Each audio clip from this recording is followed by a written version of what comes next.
which is part of our ship. Here, we actually have another gorgeous model of our Corellian MP L1400 Purrgil class star cruiser. Now, do you happen to know what a Purrgil is? No. So, it's kind of like a mythical creature. I have never seen one. It's almost sort of folklore, but it's kind of this space creature that it travels through the galaxy very slowly, elegantly, but it can also travel through hyperspace. Gotcha. Which is why they are very rarely ever seen. And so our founder, Shug Jabbour. So the Halcyon is, we're celebrating our 275th anniversary. Okay. And so that in its creation, Shug Jabbour, our founder, really wanted to create something, space travel that was, luxurious, that you were able to also travel through hyperspace. So if you look over here, we have what is known as the Jabbour configuration. So there are 13 sublight engines. So because of this unique configuration, that's why we don't feel anything when we travel through hyperspace. Gotcha. Which is really fantastic. So we're able to travel across the galaxy, travel into deep space, but do it so you are relaxed and have a relaxing and wonderful day.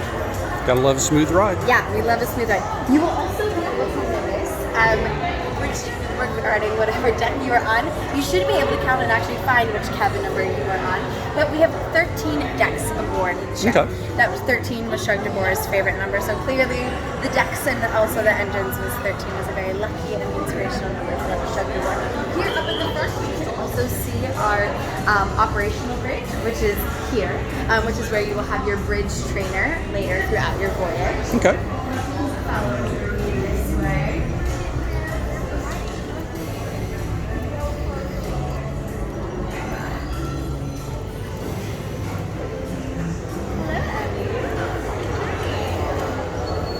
So over here we have our sublight lounge. So kind of going off that idea of relaxation, Shug Jabbour really wanted to create a space, a really elegant space for you to be able to come in and just enjoy the time. So being that the Halcyon is a 275-year-old ship, we've had quite a history throughout our time. So at one point in time, we actually used to be a casino ship. So here we have our hollow sabacc table. This table here is 100 years old.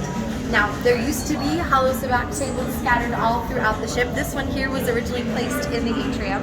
It has since been refurbished and redone. It's not in its 100-year-old condition. We definitely have brought it back up to speed.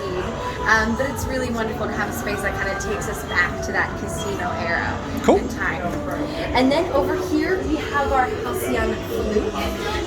So it's kind of tradition for ships when they're embarking on their maiden voyage for a bottle of champagne or something to be broken to symbolize good luck, good fortune. Well, our founder, Shug Jabbour, is an Andalian, and he attempted to break the Halcyon Flute and unfortunately did not break. Now, many people and individuals would see that as a sign of horrible luck and misfortune and would not be very comfortable setting forth on a voyage. But Shug Jabbour saw it as a sign of strength, of the Halcyon's strength and its fortitude. And so throughout its 275 years, this has been a symbol of good luck and good fortune. So our gamblers that have come in, even passengers and crew members, if they're looking for a little bit of luck, whether it's in the hollow sabacc or in their own personal lives, just kind of place their hand on the Halcyon Flute, say a little manifestation, and it is said to bring some good luck. I've gotten some good luck from the sabacc tournament, so it's a good thing. Winner. But in here, we will have incredible libations for you, as well as some delicious snacks and treats. We have our hollow sabacc table, and we also will be teaching sabacc lessons throughout your voyage. Have you ever played sabacc before? No. Wonderful. Well, that is a great place to be in. A lot of our passengers who have traveled to Batuu have played Corellian Spike, but here on the Halcyon we play Coruscant Shift. I'm from Coruscant, so it's very nice having my house rules on board the Halcyon. But There you are. yes, so if you're looking for a lesson, we'll be doing stuff like for you later. Okay. So I'm going to bring you back a little bit over this way. Beautiful look at this. So this right here is one of my favorite pieces of the atrium. It is a piece called Unify the Galaxy. Okay. So I'll kind of backtrack a little bit to tell you a little bit more about the history. So as you can see, there's a lot of exposed Duracell all throughout. So back in the day, we actually used to be under rule of the Halcyon used to be under rule of the Imperial Empire. these panels used to be crimson red, very similar to like the couches that you see here. Very regal and elegant of the time. But when the Galactic Empire took over, they really tried to take a lot of those panels off to give it a much more starker, Star Destroyer look and feel and aesthetic to it. And so very much was kind of an imperial retreat sort of thing. But when the Imperial Empire fell, General Organa actually took control of the Halcyon on a mission to help continue to unify the galaxy. And she commissioned this piece called Unify the Galaxy. So it's a really wonderful space. That unification of the galaxy was such a, a founding principle of Shug Jabur, so it's really wonderful to have a piece like that here in our atrium. Nice. Yeah. We'll head over here to our hyperspace campus. So, this hyperspace compass is also a very old relic. So back in the day, this is how space navigators would used to navigate throughout hyperspace. Now we have a very much updated and innovative technology. So we actually have Watch, our navigation droid, up on our navigation bridge, which you'll meet during your bridge operations training. So we don't really use this anymore. However, Shug Jabur was really inspired by this piece and creation of the CSL Shangri-La Starline logo. So if you actually kind of look on it from the right angle, kind of like right on here, you should be able to see the CSL logo. Oh, I got you. Okay. Yeah, can you see it? Yep. Yeah. So it's really quite special to be able to, I have no idea how it works, but over here we have our Shangri-La collection with a lot of exclusive merchandise found throughout the galaxy. So definitely pop in there. Okay. Now we're going to be heading down to deck 4. Do you have a preference for either using our turbo lift or our stairs today? Whichever is easier on you. Okay. Watch your step. Sure. So over here we have one of our ship consoles. You'll see these all throughout the ship. Here you'll be able to see some ship-wide events, a ship map, our galaxy map, kind of seeing where we are in the galaxy as we are traveling. The planet you will see is Shangri-La, and I believe next we'll be traveling or passing Coruscant, so nice to pass through home. And that's there for you. Gotcha. Set piece. Over here, now as I said, our founder Shug Jabur was an Anzellan, so this is actually Shug's cabin right here. I've never been in because I would not fit, but I've heard of this very wonderful cabin. Now I know I'm dumping a lot of information on you. Do you have any questions? No, it's all. Wonderful. You've been very thorough thus far. So over here, with this being a ship orientation, I'd like to orient you a little bit further. So here we have kind of really awesome to see. So 4 decks are available to passengers. So deck 7, 6, 5, and 4. We are now currently on deck 4. This is where our Chronic Corellia dining room is. This is where you'll be taking your transport for your excursion pod 2, as well as our climate simulator and our lightsaber training pod. So probably Okay. this way.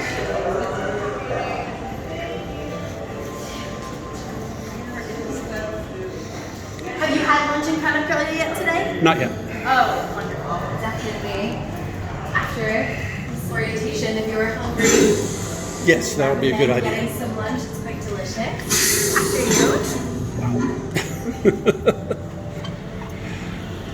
So welcome to our climate simulator. I'll stand on the side so you don't have the 3 suns fully in my eyes.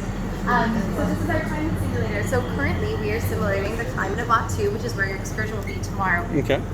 So the reason that we are simulating Batuu rather than any other planet, and even traveling on our excursion, is 275 years ago on our very first maiden voyage, we actually traveled to Batuu. So we are traveling there again on this anniversary cruise as a sort of just paying homage and respect to the planet. I know some people have thoughts on Batuu and it not being as, elegant and pristine as it maybe once was, but we're very excited to be traveling to Batuu and keeping that part of our history alive.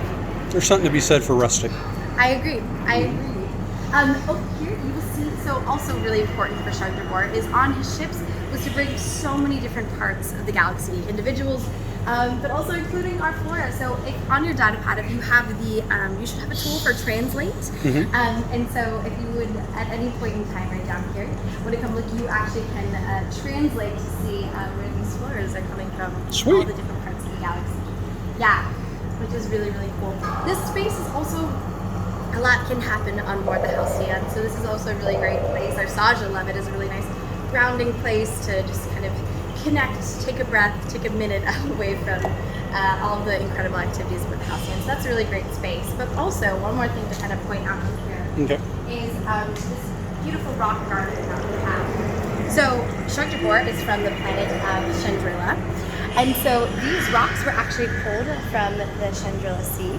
And these rocks are said to have the same sort of elements and material as the planet's core. And so what was really important to Shug is that no matter where you travel throughout the galaxy, there's always a piece of your home and your heart with you when you travel. So it's really wonderful, again, kind of having this really beautiful place to just come and connect and feel, feel all of the galaxy around you, but also feel your home. So definitely, if you need a minute, also before your excursion tomorrow, to see how hot or how cold maybe the three suns will be in the morning, that's a great place to check that out. Gotcha. Over here, this will be your transports for your excursion. Okay. And then here we have our lightsaber training pod, which I mentioned your Saja. Your Saja will be your teachers for your saber training. They are absolutely incredible. It is a joy to see some of their sessions. I have been trained with them as well, and they're fantastic. It's a little bit more of a workout than you might think, so definitely hydrate. Okay. Beforehand. Over here, a few more things. Over here, we have our engineering room. This is a special restriction and access required area, so I never have access in there, so you hopefully or shouldn't have access in there either. We also have our brig. So our brig is a really interesting part of our history. So currently the brig is not really used for anything other than crew member storage. I know some crew have stored maybe a few pairs of shoes in there, but its original creation was not meant as a brig. It was actually meant as a safe. So back when we were a casino ship, this was actually built as a Durasteel safe to kind of keep all those credits. So when you had those, high rolling winners come in, this is where they would go to cash in. Then when we did go under control of the Galactic Empire, that is when this was turned into a brig. So stormtroopers that got out of line, things like that, were then detentioned in there temporarily. But again, since then, we have not really had much use of the brig. Hello, good journey. A few years ago, there was a little run-in with pirates. Our incredible captain, Captain Keeman, and our cruise director, Lincolnbach, were able to handle that situation through the pirates in the brig until we were able to dock and get them handled and taken care of. But yeah, so it's really just kind of a very interesting history for a space that isn't really used anymore. Gotcha. Yeah. And then, one last spot on our ship orientation, the journey, is our Crown of Corellia dining room. So this is where all of your meals will take place. Breakfast, lunch, and dinner are served here tonight. You get to have a performance by the one and only Gaia. She's incredible, so you are very, very lucky. We have had so many incredible performances on the Crown of Corellia stage, so having Gaia here is absolutely huge. And again, you're in for such a treat. Tomorrow, you will also be having your taste around the galaxy, which is where our culinary team really gets to show off their incredibly talented skills. We're also kind of guiding you through a culinary tour of the galaxy, which is really, really wonderful. Do you have any questions for me, Richard? No, I think you've been excellent. Excellent guide, Brooke. I appreciate it. Well, it was wonderful having a ship orientation with you. If you would like, lunch is being served currently. Okay. If not, again, we are on deck 4. Back up on deck 6 is our atrium, and that's our muster will be at 4 o'clock. So we will see you then. I appreciate it. Wonderful. We'll see you around the ship. Absolutely. You have a good one. Thank you.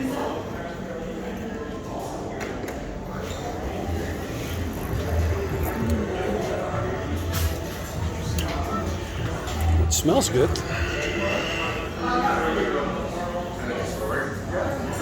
about waves.